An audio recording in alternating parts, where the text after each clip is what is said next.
The Last Trail by Zane Grey, Chapter 24. Colonel Zane paced to and fro on the porch. His genial smile had not returned. He was grave and somber. Information had just reached him that Jonathan had hailed from the island, and that one of the settlers had started across the river in a boat. Betty came out, accompanied by Mrs. Zane.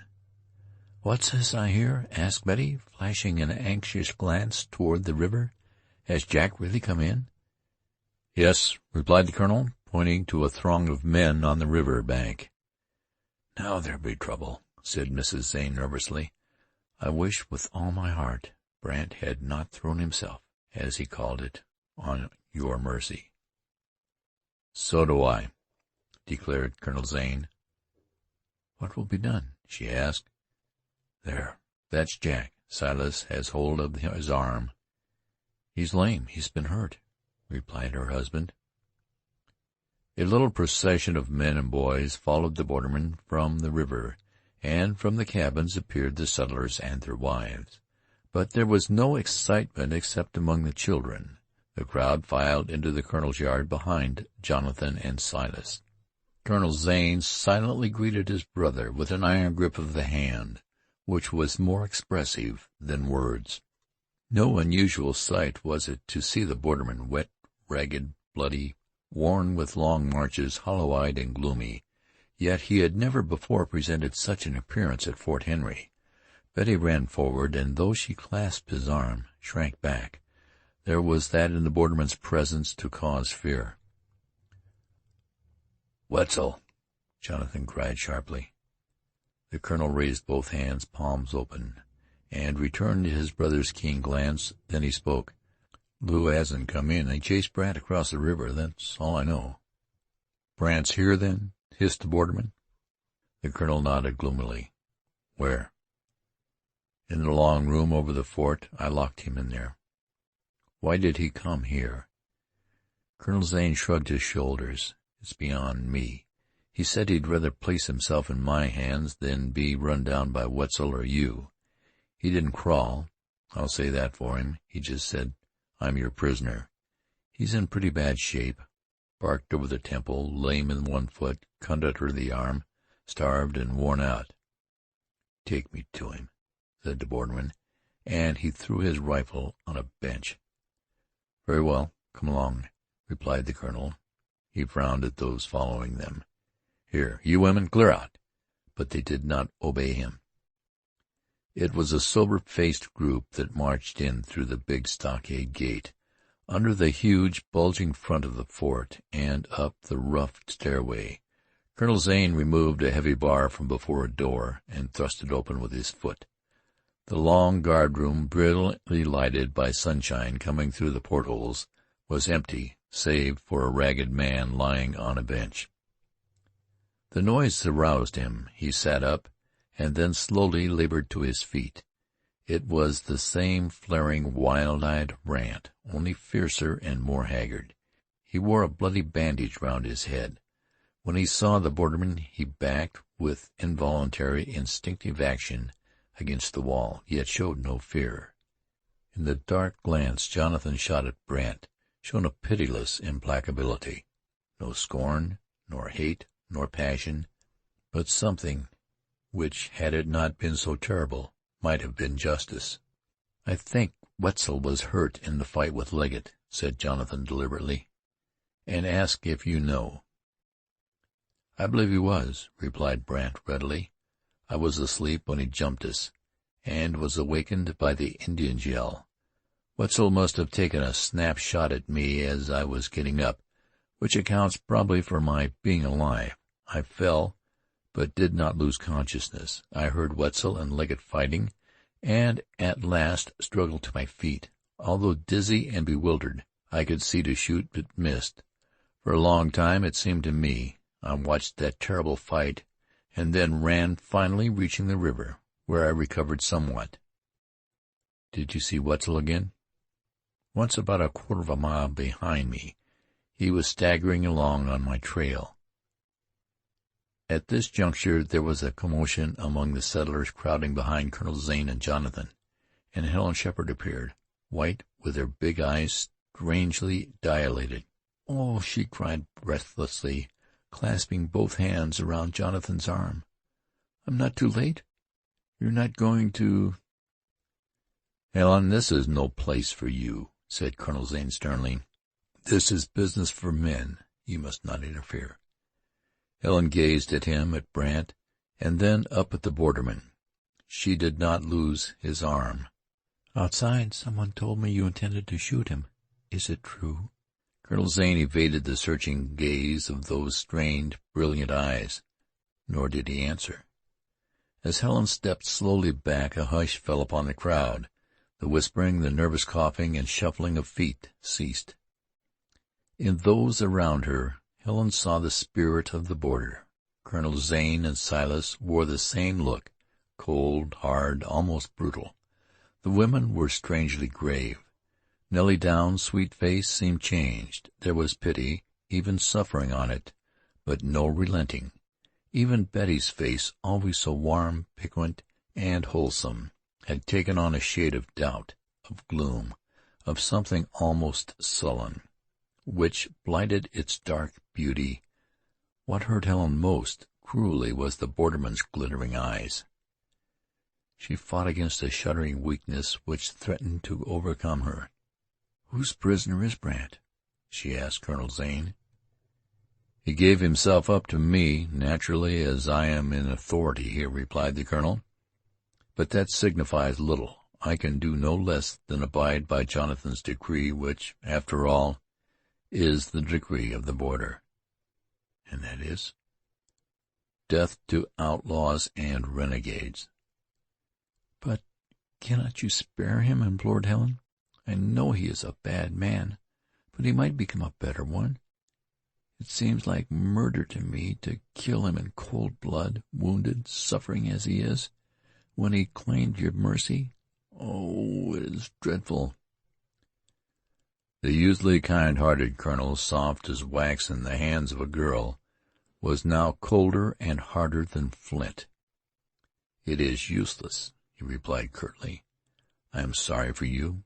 We all understand your feelings, that yours are not the principles of the border. If you had lived long here, you could appreciate what these outlaws and renegades have done to us. This man is a hardened criminal. He's a thief, a murderer." "He did not kill Mordaunt," replied Helen quickly. "I saw him draw first and attack Brandt." "No matter. Come, Helen, cease. No more of this," Colonel Zane cried with impatience. "But I will not," exclaimed Helen, with ringing voice and flashing eye. She turned to her girl friends and besought them to intercede for the outlaw, but Nell only looked sorrowfully on, while Betty met her appealing glance with a fire in her eyes that was no dim reflection of her brother's. "Then I must make my appeal to you," said Helen, facing the borderman.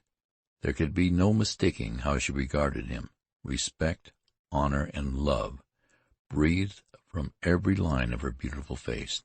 "Why do you want him to go free?" demanded Jonathan. "You told me to kill him." "Oh, I know, but I was not in my right mind. Listen to me, please. He must have been very different once, perhaps had sisters. For their sake, give him another chance. I know he has a better nature. I feared him, hated him, scorned him, as if he were a snake, yet he saved me from the monster Legget."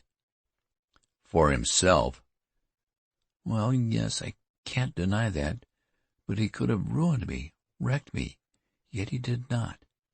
At least he meant marriage by me. He said if I would marry him, he would flee over the border and be an honest man." "Have you no other reason?" "Yes."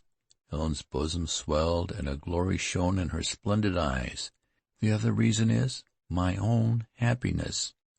Plain to all, if not through her words, from the light in her eyes, that she could not love a man who was a party to what she considered injustice. The borderman's white face became flaming red. It was difficult to refuse this glorious girl any sacrifice she demanded for the sake of the love so openly avowed. Sweetly and pityingly she turned to Brandt. "Will not you help me?" "Lass, if it were for me you were asking my life, I'd swear it yours for always. And I'd be a man," he replied with bitterness. "But not to save my soul would I ask anything of him." The giant passions, hate and jealousy, flamed in his gray eyes. "If I persuade them to release you, will you go away, leave this country, and never come back?" "I'll promise that, lass, and honestly," he replied. She wheeled toward Jonathan, and now the rosy color chased the pallor from her cheeks. "Jack, do you remember when we parted at my home, when you left on this terrible trail, now ended, thank God? Do you remember what an ordeal that was for me? Must I go through it again?" Bewitchingly sweet she was then, with the girlish charm of coquetry, almost lost in the deeper, stranger power of the woman. The borderman drew his breath sharply. Then he wrapped his long arms closely around her. She, understanding that victory was hers, sank weeping upon his breast. For a moment he bowed his face over her, and when he lifted it the dark and terrible gloom had gone. "Eb, let him go, and at once," ordered Jonathan. "Give him a rifle, some meat, and a canoe, for he can't travel, and turn him loose. Only be quick about it, because if Wetzel comes in, God himself couldn't save the outlaw." It was an indescribable glance that Brandt cast upon the tearful face of the girl who had saved his life, but without a word he followed Colonel Zane from the room. The crowd slowly filed down the steps. Betty and Nell lingered behind, their eyes beaming through happy tears. Jonathan, long so cold, showed evidence of becoming as quick and passionate a lover as he had been a borderman. At least Helen had to release herself from his embrace, and it was a blushing, tear-stained face she turned to her friends. When they reached the stockade gate, Colonel Zane was hurrying toward the river with a bag in one hand and a rifle and a paddle in the other. Brandt limped along after him, the two disappearing over the river bank. Betty, Nell, and their lovers went to the edge of the bluff. They saw Colonel Zane choose a canoe from among a number on the beach. He launched it, deposited the bag in the bottom, handed the rifle and a paddle to Brandt, and wheeled about. The outlaw stepped aboard, and, pushing off slowly, drifted down and out toward midstream. When about 50 yards from shore, he gave a quick glance around and ceased paddling. His face gleamed white, and his eyes glinted like bits of steel in the sun. Suddenly he grasped the rifle, and leveling it with the swiftness of thought, fired at Jonathan. The borderman saw the act, even from the beginning, and must have read the outlaw's motive, for as the weapon flashed, he dropped flat on the bank. The bullet sang harmlessly over him, embedding itself in the stockade fence with a distinct thud. The girls were so numb with horror that they could not even scream. Colonel Zane swore lustily. "Where's my gun? Get me a gun! Oh, what did I tell you?" "Look!" cried Jonathan as he rose to his feet. Upon the sandbar opposite stood a tall, dark, familiar figure. "By all that's holy, Wetzel!" exclaimed Colonel Zane. They saw the giant borderman raise a long, black rifle, which wavered and fell and rose again. A little puff of white smoke leaped out, accompanied by a clear, stinging report. Brandt dropped the paddle he had hurriedly begun plying after his traitor's act. His white face was turned toward the shore as it sank forward to rest at last upon the gunwale of the canoe. When his body slowly settled, as if seeking repose, his hand trailed outside in the water, drooping inert and lifeless. The little craft drifted downstream. "You see, Helen, it had to be," said Colonel Zane gently. "What a dastard! A long shot, Jack. Fate itself must have glanced down the sights of Wetzel's rifle." Chapter 24